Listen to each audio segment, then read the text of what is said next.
అరవింద్ అలాగే గౌతమ్ వాళ్ళిద్దరూ కూడా మళ్ళీ మాలిని దగ్గరకు వచ్చి ఇలా అంటూ ఉంటారు. అరవింద్ మాలినితో ఇలా అంటూ ఉంటాడు. ఏంటి మాలిని ఇది, నువ్వు కానీ బిడ్డని తీసుకుంటే నేను నీకు డివోర్స్ ఇస్తాను అన్నాను, అయినా సరే నువ్వు ఆ బిడ్డ కోసమే వచ్చావు కదా అని చెప్పి అంటూ ఉంటాడు. అది విని మాలిని అయితే నాకు బిడ్డ కావాలి, భర్త కావాలి, ఇద్దరు కావాలి అని చెప్పి అంటూ ఉంటుంది. అది విని అరవింద్ అయితే ఇలా అంటూ ఉంటాడు. అయితే బిడ్డను వదులుకో, లేదంటే నన్ను వదులుకో అని చెప్పి అంటూ ఉంటాడు.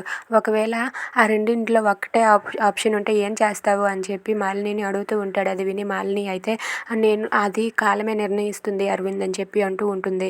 ఇంతలో గౌతమ్ అయితే మాలిని నీకు దండం పెడతాను, ఇప్పటి వరకు ఏదో జరిగింది, ఇక మీదనైనా నువ్వు ఇప్పుడు అరవింద్తో కలిసి వెళ్ళిపో, మా బిడ్డను వదిలేయి అని చెప్పి అంటూ ఉంటాడు. అది విని మళ్ళీ అయితే ఇలా అంటూ ఉంటుంది. ఏంటంటే నేను బిడ్డను కానీ అక్కకి ఇస్తాను, అది మాత్రం ఖచ్చితంగా జరుగుతుంది, మేము మిమ్మల్ని వదులుకోలేము, మా బిడ్డల్ని కూడా మీరు అనుకున్నట్టుగా నా దగ్గర అయితే ఉంచుకోలేను, నేను మా అక్కకి నా బిడ్డని ఇస్తాను, మళ్ళీ అక్క బిడ్డని తీసుకుంటుంది, అరవింద్ బాబు గారు మళ్ళీ అక్క కలిసి ఉండాలి, మీరు కూడా నాతో కలిసే ఉండాలి అని చెప్పి మళ్ళీ అంటూ ఉంటుంది. అది విని అరవింద్ గౌతమ్ అయితే ఏం చేయలేక అక్కడే అలా కోపంతో రగిలిపోతూ నిలబడి ఉంటారు.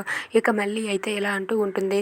ఏంటంటే మీ నిర్ణయం మీరు తీసుకున్నారు కదా, మా నిర్ణయాన్ని అయితే మేమైతే మార్చుకోము, నా బిడ్డని మళ్ళీ అక్కకి ఎలాగైనా సరే ఇచ్చే తీరుతాను అని చెప్పి మళ్ళీ తేల్చి చెప్పేస్తుంది. అది విని గౌతమ్ అయితే ఏం చేయలేక అలా సైలెంట్గా ఉండిపోతాడు.